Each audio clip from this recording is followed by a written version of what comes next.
Buenas noches y gracias por estar ahí. Estamos en La Mira, estamos en BTV. Hoy se presentaron cifras sobre explotación sexual en menores de edad, tema por demás delicado, un trabajo de Gurises Unidos. Tenemos hoy con nosotros aquí a Diego Pailós. Gracias por estar. Gustavo Salles, muchas gracias. Gracias por estar. Gonzalo Salles, muchas gracias por estar. Más adelante en el programa vamos a estar con el ingeniero agrónomo Eduardo Blasina hablando de la situación en el campo, en este momento que la economía se enfría. Vamos a estar hablando de otras cifras negativas que se dieron hoy también en materia de educación. Y vamos a estar con una nota de Marcela Maceda, a un comerciante que lleva el récord de 76 rapiñas denunciadas, solo denunciadas. Muchachos, vi algunas cifras ya acá, tenemos algunas gráficas para mostrar. Hasta no hace mucho tiempo, yo recuerdo que sobre todo a las autoridades policiales se le preguntaba y se decía que en Uruguay explotación de menores sexual no había. No había. En Uruguay no había muchas cosas. Exactamente. Pero este es un tema por demás delicado, ¿no? Sí, nosotros... ¿Ustedes desde cuándo registran esto? Bien. A ver, la explotación sexual comercial de niños y niñas y adolescentes existió siempre. No es un fenómeno nuevo. Es un fenómeno aberrante porque implica una vulneración de derechos de estos niños y niñas que determina de manera clara y contundente la realidad de estos niños. Esta situación, nosotros decimos, no es nueva, pero sí lo que pasaba en Uruguay es que estaba absolutamente invisibilizada, o lo que nos vimos en esta investigación es que estaba absolutamente naturalizada, ¿no? Que un adulto utilice el cuerpo de un niño o de una niña como un objeto de consumo estaba absolutamente naturalizado. Lo que esta investigación pretende, tiene como tres grandes objetivos, ¿no? Primero, poner en la agenda pública esta temática que, como vos bien decías, está naturalizada y hasta hace unos pocos años absolutamente invisibilizada. Por otro, generar insumos cualitativos y cuantitativos que puedan ser aportes para el diseño de programas y políticas públicas para poder abordar esta problemática. Y el tercero es el haber construido una metodología específica que hasta el momento no existía, que pudiera medir esta problemática que tiene una dificultad a la hora de medirlo. Por las propias características que tiene, no ha sido fácil, no es fácil medirlo, y por eso es que se llevó adelante esta alianza entre Fundación Telefónica, el Instituto de Estadísticas de la Facultad de Ciencias Económicas de la Universidad de la República y Gurises Unidos, para poder desarrollar esta metodología y poder llevar adelante esta investigación que, como decíamos, nos permite tener esta metodología que dentro de 6, 7, 8 años nos va a poder permitir, si el Estado se apropia de ella y la vuelve a desarrollar, poder medir cuál ha sido el impacto de los programas y políticas que se han desarrollado en este tiempo para revertir esta situación. Una metodología que es, digamos, específica sobre este asunto es explotación sexual comercial, porque no es lo mismo que violencia sexual. Puede haber una confusión ahí, ¿no? No, exactamente. La explotación sexual comercial se encuentra dentro de las manifestaciones de la violencia sexual, pero tiene particularidades que la hace diferente a otras, ¿no? Como bien decía Gonzalo, ¿no? La explotación sexual comercial hacia niños y adolescentes se caracteriza por el intercambio, ¿no? El que el adulto pueda acceder a actividades sexuales, eróticas o pornográficas con una persona menor de edad, pero a cambio de algo. Ese a cambio de algo puede ya ser un pago económico, un pago material o un intercambio desde distintos objetos de consumo en el día de hoy, ya sea celulares, ropa, championes, recarga de celulares o algunos aspectos vinculados también, por ejemplo, a tener un lugar donde poder dormir. Estamos en esa heterogeneidad de situaciones de intercambio a las cuales se ven enfrentados como víctimas estos niños, niñas y adolescentes que podemos identificar en la investigación. A ver, vamos por parte. La pobreza, ¿qué papel juega acá? Y bueno, uno de los grandes hallazgos de esta investigación es que si bien la explotación sexual comercial de niños y niñas no es monopolio exclusivo de la exclusión y la pobreza, sí lo que visualizamos es que en los 650 casos que hallamos, los niños, niñas y adolescentes que estaban en situación de explotación sexual comercial provenían de sectores excluidos, de sectores de pobreza. Y que la gran mayoría de esos niños y niñas, en este caso, eran adolescentes, mujeres, que van entre los 13 y los 15 años. Y el otro gran dato que para nosotros, y esto en términos de cómo poder pensar políticas o acciones de prevención, el 70% de estos niños, niñas y adolescentes en situación de explotación sexual no estaban integrados al sistema educativo formal. Entonces, si nosotros juntamos y decimos, juntamos el resultado de el 70% de los niños y niñas en situación de explotación sexual no están vinculados al sistema educativo formal y más del 50% no participa de ninguna institución del orden de lo recreativo o deportivo, y si a su vez lo cruzamos con que la gran mayoría de estas situaciones van entre los 13 y los 15 años, lo que visualizamos es que la gran mayoría de situaciones de explotación sexual comercial de niños y niñas se producen en la etapa en que los niños y niñas, mayoritariamente niñas, finalizan la escuela, no se integran dentro del sistema educativo formal secundario y quedan expuestas a esta situación de vulnerabilidad. No es un dato menor ese cruzamiento de información. Vamos a ver una gráfica. La evolución de las sociedades ha hecho que la gente cambie su modo de vestir, su modo de aparentar, hasta su forma física, ¿verdad? Uno puede pensar que hoy una chiquilina de 14, 15, 16 años puede pasar de 20. Sin embargo, hoy vemos que, hay casos en los que no puede haber confusión, ¿no? De 0 a 12 años, un 25%. Pero, ¿cómo funciona esto de la justificación de quien, porque para que haya una explotación tiene que haber alguien que pague, ¿verdad? ¿Qué observan ustedes en la investigación? ¿Hay una justificación de parte del que genera ese delito? De decir, bueno, yo no sabía, pensaba que tenía menos. Cabe señalar que el estudio se centra sobre las situaciones de niños, niñas y adolescentes, en donde los consultados fueron técnicos de cada uno de los territorios y de las ciudades, como para poder establecer esto. Primero, un dimensionamiento, luego una caracterización. Entonces, el estudio no relevó las actitudes, las actividades, las justificaciones de los explotadores. Lo que sí está claro es que estamos frente a una ley que establece un delito. Entonces, cualquier persona que pague por mantener una actividad sexual, erótica o pornográfica, repetimos, con una persona menor de 18 años a través de un intercambio material o económico, está incurriendo en un delito. Entonces, ahí es como donde están las coordenadas del enfoque adecuado para poder entrar y poder, dejar por fuera ese tipo de justificaciones. Está bien. Y aparte, a mí me parece que el Uruguay, en los países nórdicos, una de las grandes estrategias que se utilizan para revertir este tipo de situaciones y para abordar este tipo de situaciones es directamente centrarse en el cliente. Y acá hay un primer nivel que no surge en la investigación, pero sí surge en el trabajo directo con este tipo de situaciones, es que el perfil del cliente, desmistifiquémoslo, ¿no? No es un psicópata, ¿no?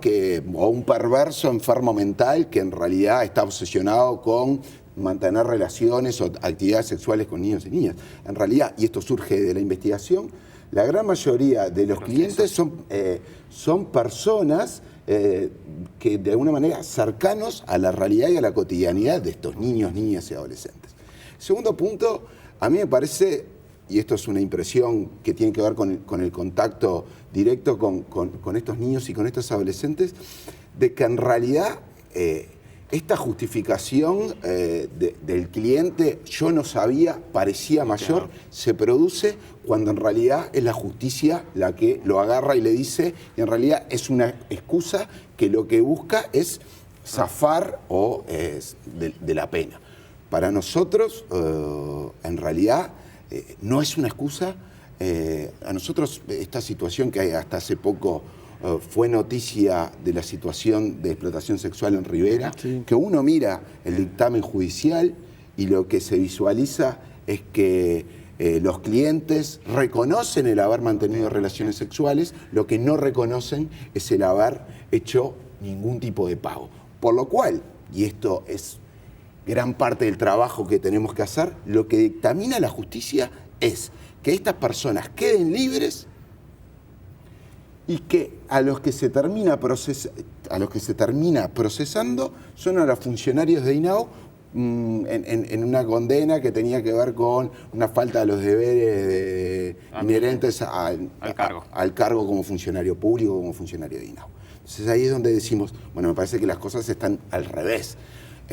No estamos justificando a los funcionarios, lo que sí estamos diciendo es, acá hay determinados adultos que vulneraron los derechos de estos niños, niñas y adolescentes que cometieron un delito y a nuestro entender quedaron impunes.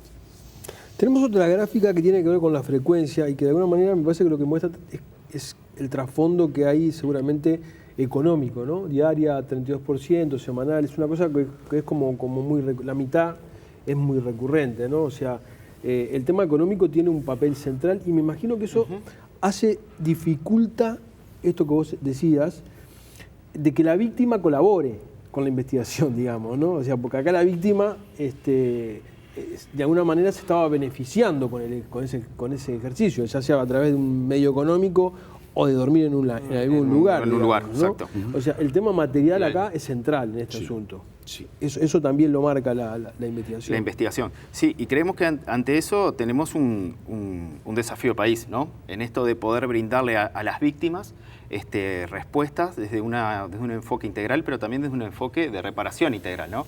De poder pensar en estrategias que contemplen un acceso a la compensación, un acceso específico a determinados servicios de atención especializados que también tienen que tener como para poder revertir estas situaciones, porque muchas veces no solo este tipo de prácticas están naturalizadas en las comunidades, sino también están naturalizadas en las propias víctimas. Entonces, ¿cómo está el país en materia de atender las consecuencias que esto genera? Porque esto debe generar consecuencias graves. Y yo creo que el país ha recién comenzado a desarrollar sus primeras experiencias y sus primeras acciones. Nosotros, incluso en convenio con el INAO, ejecutamos un programa que apunta a poder, en lo que es la parte este del Uruguay, poder capacitar y poder supervisar y orientar las intervenciones. El problema es que nosotros estamos convencidos de falta de capacitación, falta inversión. Nosotros decimos y planteamos, Uruguay ha tenido una serie de avances en lo que son las temáticas y las problemáticas sociales. Ahora, en Uruguay los más pobres siguen siendo los niños, niñas y adolescentes. Si nosotros vemos esta investigación, lo que se termina desprendiendo es que la explotación sexual comercial de los niños, niñas y adolescentes es una manifestación más de las situaciones de pobreza y las situaciones de exclusión. Es necesario llevar programas y políticas a nivel nacional que puedan dar respuesta tanto en la lógica de la prevención, tanto en la lógica del diagnóstico y que cuando se genera y se logra ese diagnóstico, en la lógica del tratamiento. Ahora, uno de los datos que es bien interesante de la investigación tiene que ver con poder derribar el mito. La explotación sexual comercial de niños y niñas se da en zonas portuarias o en zonas turísticas. Uno de los primeros resultados de la investigación es que la explotación sexual comercial de niños y niñas se da a nivel nacional.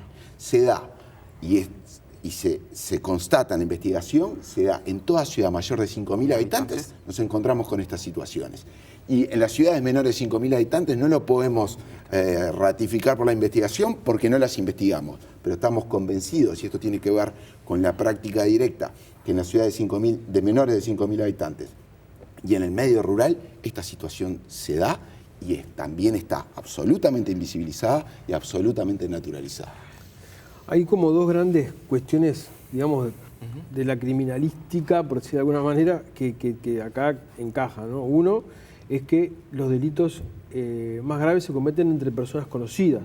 Acá ustedes decían que seguramente buena parte de quienes incurren en este delito conocen a las víctimas. Y el otro es que en materia de delitos los menores son siempre los más perjudicados, ¿no? Son las víctimas, siempre son las víctimas, siempre terminan siendo víctimas, incluso cuando aparecen no siéndolo. En Uruguay hay leyes, no es una cuestión de leyes, la legislación está. Lo que falta serían políticas públicas más focalizadas. Exactamente, no solo sí focalizadas y también de carácter intersectorial. A ver, acá creemos que la temática de explotación sexual comercial no es un tema de responsabilidades exclusivas, sino de responsabilidades compartidas. Si bien el INAU ha podido liderar esta temática dentro de lo que es las propuestas del Estado y las políticas públicas, creemos que hay otros organismos públicos que tienen que ver con la temática. En esto que decía Gonzalo, la identificación y el conocimiento de situaciones se puede dar en cualquier lugar donde pueda participar un niño o niña adolescente. Entonces ahí es importante poder tener y fortalecer las capacidades en el sector salud, en el sector educación, en el sector de políticas más focalizadas, vinculadas a la infancia y adolescencia, en donde estos actores que pertenecen a estas políticas sectoriales tengan las herramientas como para poder identificar, detectar y poder diseñar y armar las primeras acciones de protección con estas situaciones. Eso pensando también en que es un problema de alcance nacional, como bien decía Gonzalo, y es uno de los grandes hallazgos de esta investigación. ¿Ustedes saben cuántos inspectores tiene el INAU para controlar este tipo de cosas? No, de espectáculos públicos, no. Digo, nosotros en el diario, en El Observador, recuerdo que hicimos una nota sobre todas aquellas actividades que requieren ser inspeccionadas, ya sea de salud pública, y en realidad todos los organismos, su parte inspectiva es micro con respecto al universo con el que tienen que abarcar. ¿No? Yo lo que creo es que si nosotros lográramos poner en agenda pública esta temática, si nosotros lográramos que este tema se priorizara, por lo tanto, a ver, la priorización no es solo discursiva. Yo creo que acá el Uruguay a veces cierra determinadas discusiones y pareciera que hoy, por ejemplo, se discute mucho presupuesto para la educación, con lo cual desde Gurises Unidos nosotros adherimos y estamos de acuerdo. Ahora, en Uruguay es uno de los pocos países donde no se habla de inversión en infancia y adolescencia, como algo distinto, ¿no?, que lo que puede ser inversión en educación. Nosotros creemos y estamos convencidos que es necesario mayor inversión en lo que tiene que ver con infancia y adolescencia y en función de eso poder desarrollar determinadas capacitaciones en esto que tiene que ver con la explotación sexual comercial de niños y niñas, con las sectoriales, con educación, con salud, a la hora de que, salud, recreación, a la hora que estos actores, estos técnicos, estas instituciones que están en contacto diario con estos niños, niñas y adolescentes, puedan diagnosticar, aparecen en la investigación algunos indicadores de certeza, se ven en la investigación, y algunos indicadores de certeza y de sospecha, para poder tomar en cuenta cuándo podemos estar frente a una situación de un niño o una niña en situación de explotación sexual comercial. Cuando esa luz amarilla se prenda, ya podemos pasar a un nivel de mayor complejidad para poder, sí, hacer un diagnóstico, en función de eso, una intervención donde solo una parte de esa intervención sea la denuncia. Yo le quedo muy agradecido por la presencia. No, gracias a ti. Que tengan suerte con esto. Muchas gracias. Agradecerte la invitación. Nos vamos a una tanda y ya volvemos.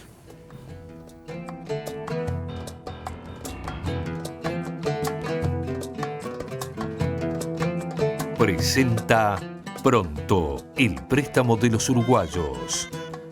Selman cumple 50 años y lo quiere festejar junto a vos. Catunasi, Terminal Cuenca del Plata. Jaume y Seré. Lo que hoy nos representa son los mismos valores que nos fundaron hace 60 años.